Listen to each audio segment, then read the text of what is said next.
بسم اللہ الرحمن الرحیم۔ حضرت آدم علیہ السلام کے ہاں جو بھی بیٹا ہوتا تو اس کے ساتھ بیٹی ضرور پیدا ہوتی، تو اس بچی کے ساتھ پیدا ہونے والا بچہ دوسرے بچے کے ساتھ پیدا ہونے والی بچی سے شادی کرتا۔ حضرت آدم علیہ السلام کی سلبی اولاد کے درمیان ایک بطن کا دوسرے بطن سے نکاح جائز تھا۔ جب حضرت آدم حوا دنیا میں آئی اور توالد و تناسل کا سلسلہ شروع ہوا تو ہر ایک حمل سے ان کے دو بچے پیدا ہوئے، ایک لڑکا اور دوسری لڑکی۔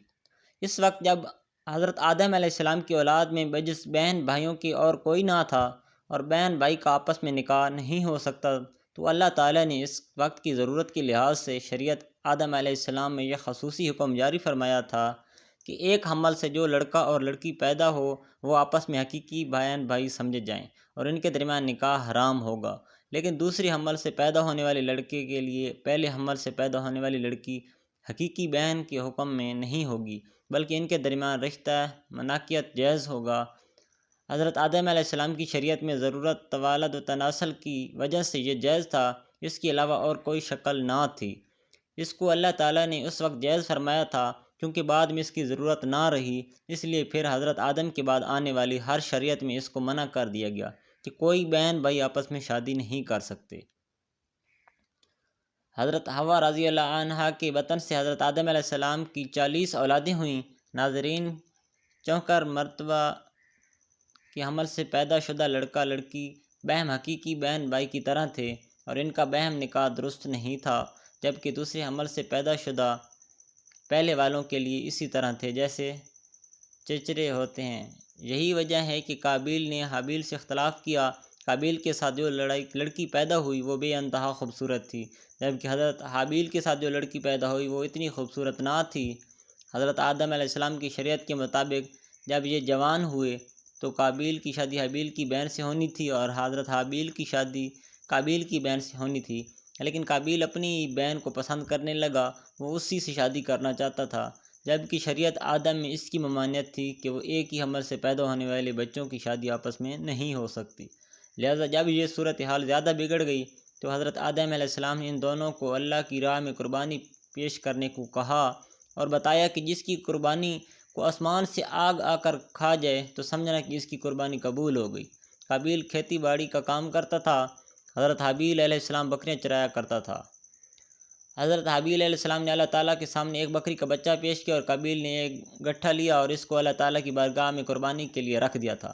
چنانچہ حضرت حابیل کی قربانی قبول ہو گئی، جس پر حابیل علیہ السلام کہنے لگے کہ میرے والد صاحب نے میری قربانی قبول ہونے کے لیے دعا کی ہوگی، جس کی وجہ سے اللہ تعالیٰ نے میری قربانی قبول فرمائی ہے۔ روایات میں آتا ہے کہ حضرت حابیل علیہ السلام قابیل سے زیادہ جوان اور بہادر تھے۔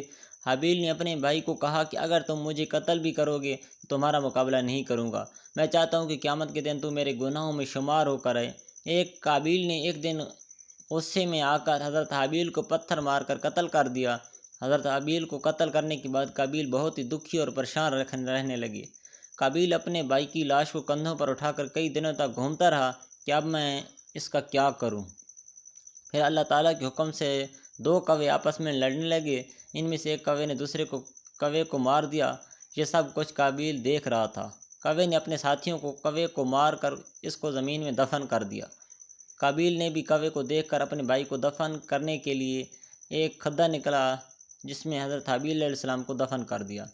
اس کے بعد قابیل اپنی سگی بہن عکلیمہ کو لے کر وہاں سے بھاگ نکلا۔ اس کی وجہ یہ تھی کہ شیطان قابیل کے پاس آ کر اس کے دل میں یہ ڈر ڈالتا تھا کہ تم نے اپنے بھائی کو قتل کیا ہے، اب تیرا باپ تجھ کو قتل کر دے گا۔ اس ڈر کی وجہ سے قابیل وہاں سے اپنی بہن کو ساتھ لے کر بھاگ گیا۔ اس دن کے بعد حضرت آدم علیہ السلام مسلسل پریشان رہنے لگے۔ حضرت آدم علیہ السلام اللہ تعالیٰ کی بارگاہ میں دعا کیا کرتے تھے، یا اللہ تعالیٰ مجھے نیک اولاد عطا فرما۔ اللہ تعالیٰ نے حضرت آدم علیہ السلام کی دعا کو قبول فرماتے ہوئے حضرت آدم علیہ السلام کو ایک لڑکا عطا فرمایا جس کا نام حضرت شیت علیہ السلام تھا۔ حضرت شیش علیہ السلام جوان ہوئے تو حضرت آدم علیہ السلام نے اپنا جانشین حضرت شیش علیہ السلام کو مقرر کر دیا۔ ان کو حکم دیتے ہوئے کہا کہ اپنے بھائی قابیل سے ہمیشہ دور رہنا۔ جب حضرت آدم علیہ السلام کا وصال ہوا تو اللہ تعالیٰ کی طرف سے بے شمار فرشتے زمین پر نازل ہوئے۔ انہوں نے حضرت شیش علیہ السلام کو اپنے باپ کو دفن کرنے کا طریقہ بتایا۔ اس کے بعد بی بی حوا کا بھی وصال ہو گیا۔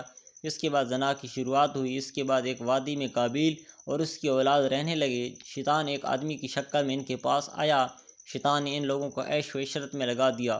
شیطان نے ان کو ایسے ایسے کپڑے اور گانے بجانے کے طریقے سکھائے کہ وہ کبھی بھی ان کو بھول نہ سکے۔ انہوں نے ایک دن میلے کے لیے مقرر کیا جس پر وہ برہنہ عورتیں اور مرد اکٹھے سے شرکت کرتے تھے۔ ان میلے پر طرح طرح کے گانے اور موسیقی کی آوازیں آتی ہیں۔ اس طرح جو شخص مومن تھے ان کو بھی یہ آوازیں سنائی دیتی تھیں۔ ایک دن ایک مومن کے دل میں خیال آیا کہ میں یہ سب کچھ قریب سے دیکھنا چاہتا ہوں۔ ایک دن وہ مومن اپنے ساتھیوں سے چوری وہاں سے نکلا اور قابیل کے لوگوں کے پاس آ گیا۔ اس نے دیکھا کہ قابیل کی اولاد بے حیائی اور فضول کاموں میں لگی ہوئی تھی۔ شخص نے وہاں جا کر دیکھا تو عورتیں بہت ہی خوبصورت اور حسین تھیں۔ اس حوالے سے روایات میں آتا ہے کہ حضرت شیش اور اس کے ساتھی بہت ہی حسین و جمیل اور جوان تھے۔ ان کی نسبت ان کی عورتیں زیادہ پیاری نہ تھیں۔ قابیل کی اولاد میں لڑکیاں تو بہت ہی پیاری تھیں، لیکن ان کی نسبت مرد زیادہ حسین و جمیل نہ تھے۔ وہ شخص قابیل کی اولاد عورتوں سے بہت ہی متاثر ہوا۔ اس کے بعد وہ واپس آ گیا۔ اس نے مومنین کو بھی ان کی عورت کے بارے میں بتایا۔ ان میں سے جو کمزور ایمان والے تھے وہ قابیل کی اولاد کی طرف ہجرت کرنے لگ گئے۔ اس کافی حد تک مومن لوگ بھی قابیل کے فتنے میں داخل ہوتے گئے اور فضول کاموں میں شامل ہوتے جا رہے تھے۔ اس طرح وہ ایک دوسرے کی طرف میل ہوتے تھے، جہاں سے زنا جیسے کبیرہ گناہ نے جنم لیا۔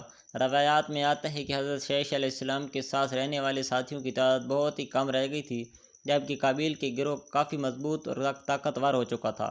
وہ حضرت شیش اور ان کے ساتھیوں کو تنگ کرتے رہتے تھے، ان کو طرح طرح کی تکلیفیں دیا کرتے تھے۔ اگر دیکھا جائے تو زنا اس وقت شروع ہو گیا تھا جب قابیل اپنی بہن اکلیمہ کو لے کر وہاں سے بھاگ گیا تھا۔ اس نے اپنی بہن کے ساتھ ہی اپنی اولاد کو جنم دیا۔